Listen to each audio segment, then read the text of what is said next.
어떤 ICT 분야의 다양한 소식들 재미있고 또 알기 쉽게 풀어드리는 시간입니다. 글로벌 트렌드 따라잡기. 연세대학교 정보산업공학과 박희준 교수와 함께합니다. 어서 오십시오. 네, 안녕하십니까. 오늘은 어떤 얘기 들려주실 건가요? 네. 오늘은 ICT의 발전으로 인한 금융업계의 변화, 은행업계의 변화를 좀 살펴보고자 하는데요. 네. 그 가운데 서 있는 인터넷 은행에 대해서 좀 중점적으로 다뤄보고자 합니다. 아, 그렇군요. 예. 우리 어제 이제 이인철 기자와 주간경제 포커스 시간에 이번에 막 그 예비 사업자 인가가 난 인터넷 전문은행에 대해서 조금 얘기를 나눴는데 오늘 교수님께서 이제 본격적으로 얘기를 들고 나오셨군요. 이 전통적인 은행과 인터넷 전문은행 어떻게 다른가요? 그것부터 시작을 해볼까요? 기존 은행들은 이제 오프라인 지점을 기반으로 하죠. 네. 그러면서 인터넷과 모바일을 통해서 각종 서비스를 제공하는데요. 인터넷 전문 은행이라고 하면 별도의 지점 없이 인터넷과 모바일만을 통해서 소매 금융에 특화된 그런 서비스를 제공하는 것이 특징입니다. 일단 별도의 지점이 없다. 예. 그다음에 소매 금융에 집중한다. 네. 두 가지군요. 예, 그런 특징이 있고요. 그래서 초기에 해외 사례들을 들여다보면 초기에는 대부분 이제 완전 무점포형 인터넷 전문은행으로 출발을 하는데요. 최근에 보면은 뭐 자동화기기 ATM 네트워크를 확충한다거나 인터넷 카페라든가 키오스크 등을 만들어서 오프라인 채널도 일부 활용을 하고 있거든요. 그런 면이 조금 이제 추세라고 보여지고요. 그리고 아무래도 무점포 영업을 하다 보니까 비용 절감을 통해서 기존 은행보다는 유리한 금리라든가 수수료라든가 그러니까 가격 경쟁력이 있다고 보여지고요. 그리고 점포 없이 영업을 함으로 해서 지역적 영업 제한이 없는 그런 활동 영역을 가지고 있다. 뭐 무엇보다도 근데 영업점 방문 없이 금융 상품에 가입할 수 있고 또 금융 상품을 살 수 있는 그런 편리성을 가장 큰 장점으로 꼽을 수 있을 것 같습니다. 그런데 이제 한편으로 뭐 저도 이제 인터넷 전문은행의 도입을 뭐 굉장히 적극적으로 주장했던 사람 중에 한 사람인데 그런데 한편으로 놓고 보면 이 사용자의 편리함만으로만 이 기존 은행과 경쟁이 가능하겠느냐. 왜냐하면 이게 돈 거래잖아요. 그러니까 직접 가서 뭘 좀 맡겨야지 맡기는 것 같고 찾아야지 좀 안심이 되는데 이거를 비대면 방식으로 직접 만나지도 않고 말이죠. 그냥 모바일이나 인터넷만으로도 거래가 이루어진단 말이죠. 어떻게 보세요? 그래서 사실 편리성만으로 인터넷 은행들이 영역을 확장해 나가기는 쉽지 않아 보이고요. 그래서 지금 그 사업자로 선정된 두 업체는 이제 중금리 시장 공략을 가장 중요한 전략으로 삼고 있습니다. 자, 여기서 중금리는 또 뭘 얘기하는 그래서 거죠? 이걸 설명을 좀 드려야 되는데요. 우리나라 그 대출 시장을 살펴보면요. 은행권의 금리가 1에서 6% 정도 되고요. 저축은행 카드 대부업계는 한 20%대가 됩니다. 그러니까 따라서 10%대 중금리 대출 시장은 지금 실종된 굉장히 귀형적인 그런 구조를 가지고 있거든요. 갭이 굉장히 크죠. 큽니다. 그래서 우리나라 신용등급은 지금 10등급으로 나뉘어져 있는데요. 1등급에서 3등급의 우량 등급자들 은 은행권에서 대출을 받을 수 있지만 4등급 이하의 고객들은 사실 은행권에서 대출 받기 굉장히 힘듭니다. 그러다 보니까 7등급에서 10등급 굉장히 하위 등급이죠. 하위 신용 등급에 초점이 맞추어진 20%대의 고금리의 어떤 대출을 4등급부터 6등급에 있는 신용자들도 받아야 한다는 것이 굉장히 불합리한 면이죠. 아, 그렇군요. 그래서 우리 전체 시장을 보면은 이 4에서 6등급 정도인 중등급 고객들이 한 42% 정도를 차지하고 있는데요. 이들이 은행권을 이용하지 못하고 이 중에 한 47% 정도는 고금리에 그런 뭐 저축은행이라든가 카드라든가 대부업계 이런 곳에서 고금리의 대출을 함으로써 굉장히 지금 뭐 많이 이슈가 되고 있는 가계부채에도 굉장히 악영향을 미치고 있다고 보여지는 거죠. 그래서 사실 기존의 은행들도 이런 중금리 시장을 공략할 수 있는 대출 상품들을 많이 출시를 했었거든요.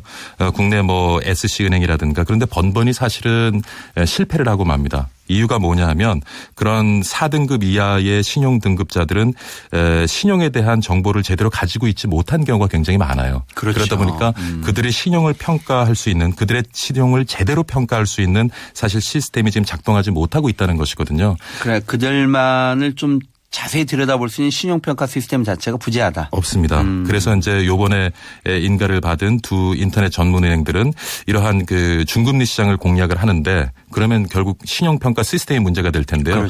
그 부분에 어떤 빅데이터에 그런 역량을 활용할 수 있지 않을까 기대를 해보고 있습니다. 이게 도대체 빅데이터를 통해서 새로운 신용평가 시스템을 만든다는 게 어떤 의미인지 예. 그 부분도 좀 자세한 설명이 필요할 것 같아요. 뭐 좀 재밌는 설명을 드리면요. 네. 교수님 저 달 여행에 초대받은 지금 당신의 기분은 어떻습니까? 뭐 이런 질문이라든가요. 네. 아니면 가까운 지인과 큰 다툼을 벌인 후에 당신은 무엇을 합니까?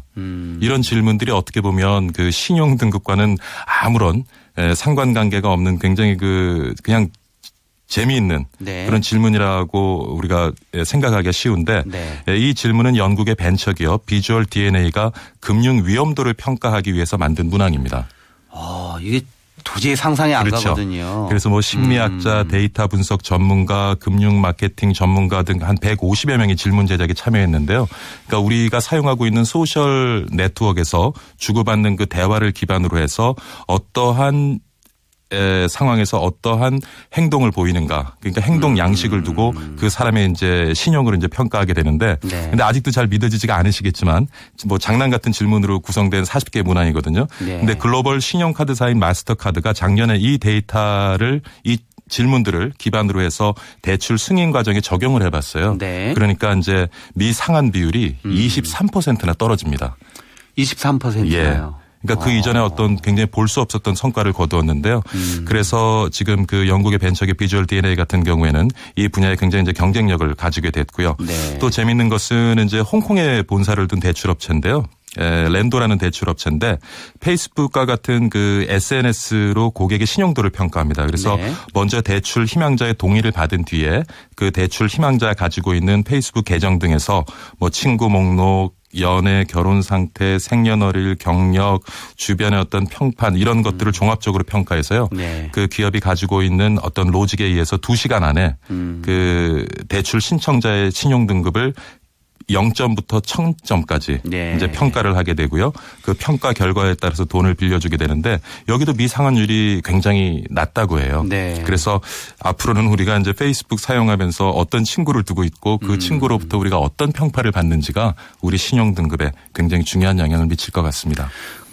저도 요 회사의 그 알고리즘에 대한 얘기를 조금 알고 있는데 네. 심지어는 철자를 정확하게 쓰는지. 예. 그러니까 글자를 마구잡이로 쓰면은 얘는 좀 상환하는 맞습니다. 능력이 좀 떨어질 수도 있다. 예, 예. 그러니까 그런 글을 올릴 때조차도 예. 정확한 철자법을 쓰는 친구들은 예. 얘는 어쨌든 스스로에 대한 책임을 좀 질 수 있는 친구다. 그래서 그 철자까지도 변인에 집어넣는다 이런 얘기 예. 들었었거든요. 예, 정확히 보셨고요. 그리고 사실 이 부분이 필요한 것이 우리가 전 세계적으로 보면 성인인구 한 50% 정도가 금융 정보를 안 가지고 있고요. 네. 특히 개도국가 같은 경우에는 한 90% 정도가 아예 금융 정보가 없습니다. 그렇군요. 근데 사실 이들이 대출을 필요로 하는 집단들이거든요. 네네. 그래서 빅데이터를 활용한 어떤 요즘 핀테크 얘기를 많이 하는데 이 부분이 좀 발전하게 되면 이런 돈은 필요로 하지만 신용을 평가할 수 있는 어떤 정보가 없는 사람들에게는 굉장히 유효한 그런 수단이 될 것 같고요.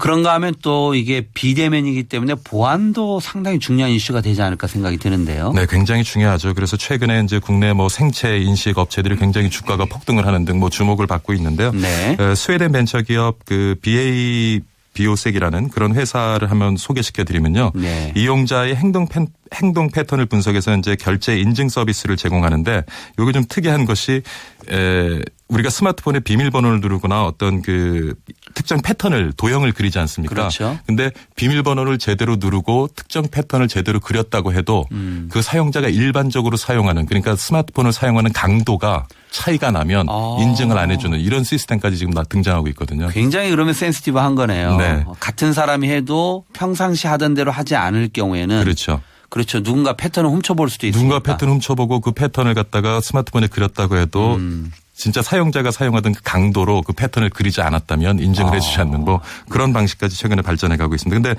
그 실험을 해본 결과 99.7%의 인식 성공률을 보이고 있다고 해요. 네, 그렇군요. 이 분야의 발전도 굉장히 지금 주목할 필요가 있는 것 같습니다. 네. 그런데 이제 우리나라의 이런 인터넷 전문은행의 도입이 사실 빠른 게 아니죠. 그러다 보니까 10년 전부터 됐었죠. 예. 어떻게 하면 지금 해외에 좀 소위 잘하는 그런 그 인터넷 전문은행들의 케이스를 좀 벤치마킹을 잘해서 예.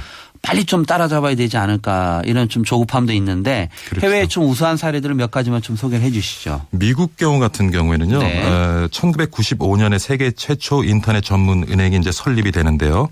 SFNB라는 은행이 설립이 되는데 그래서 사실 2000년대 초반에는 IT 붐이 일어나서 미국 시장에 있어서는 인터넷 붐이 일어납니다. 그래서 한 30여 개 업체가 이제 난립을 했는데 결과적으로는 대부분 이제 실패를 하고 말아요. 그 이유가 뭐냐면 뭐 현재는 지금 그래서 한 2000년대 초중반까지만 해도 30개 업체가 설립이 되어졌다가 한 10개 정도 업체가 살아남고 대부분 기존 은행권에 이제 인수 합병이 되는데요. 네. 문제는 초기 시스템 구축의 고정 비용이 굉장히 높았고 그렇죠. 그다음에 이제 손익분기점을 넘길 수 있는 고객을 확보하기 위한 마케팅 비용을 초기에 투입을 많이 하는데 그것을 이제 감당하지 못했던 것 같아요. 그래서 너무 좀 일찍 시작했다. 예, 기술 수준이 사실 굉장히 성숙되지 않은 상황에서 시작을 했기 때문에 좋은 결과를 얻지 못했고요. 네. 그렇지만 2000년대 중후반에 들어서면서는 이제 기존 은행권과 다른 특화된 서비스를 제공하는 인터넷 은행들이 나타나기 시작하면서 네. 지금은 뭐 엄청납니다. 인터넷 전문 은행 총 자산이 하나로